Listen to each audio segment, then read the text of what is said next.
One of the important things we have to understand about the reason that the Cat Williams exposure and this, that, and the third about the entire situation is so popular isn't because he's exposing comedians, which is on the surface what it looks like.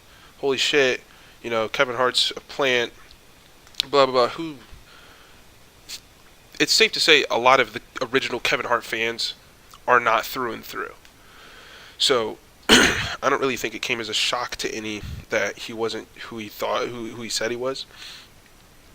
And I know zero people who have seen a Ricky Smiley special ever.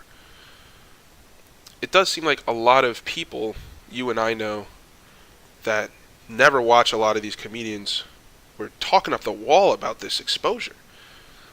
And it's important to question why that is. Why do they give a fuck? Why do they care? Well, there's a reason. And I'm going to try and explain at least my theory.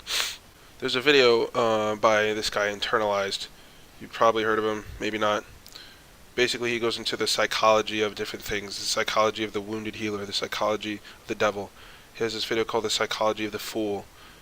And he speaks about how comedy and comedic genius isn't 50 or 100 years old, but thousands of years old, dating back to the ancient Greeks. And the psychology of the fool is something to behold, honestly.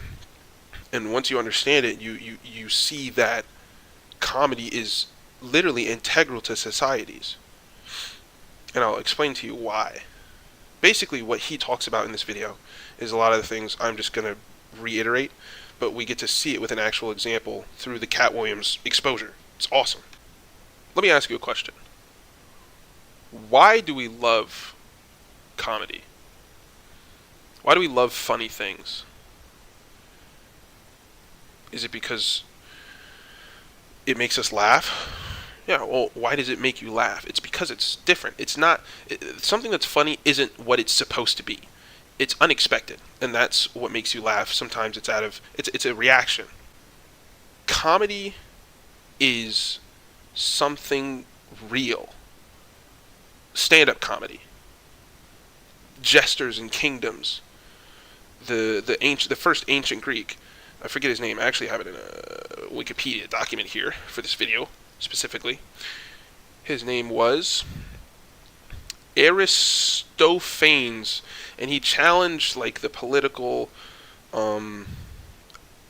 traditional political ideologies at the time in a funny way. And it's important to do that. It's important to do things like that because these are conversations that happen behind closed doors anyway, aren't they? A lot of the things that you see on stage that Dave Chappelle or George Carlin or a lot of these comics talk about is shit that you've thought about in your head, and it's conversations that happen in the office or in the barbershop, things like that. They're important because they're good at iterating it thoughtfully and articulating it in a way that you really can't. But sometimes it's things that you feel. That's important, isn't it? It's important to have someone who can say the things that you're thinking. Now, when we consider the reality where comedy expresses the truth and the ugly, imagine it's your shadow. It's scary that there is a plant, isn't it? Because then that truth is barred. It's not the truth. Nothing he says fucking matters anymore. Nothing Kevin Hart says in an interview means anything to me because he's not a real person. He's a plant. He's an industry plant. And also, you have to question everything in the past that he's ever said.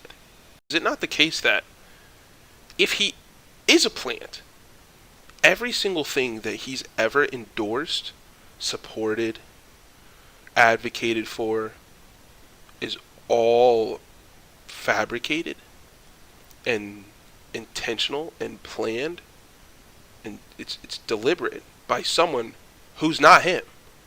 Told him to say this shit, do this shit, support this shit. Tell me that's not weird, bro.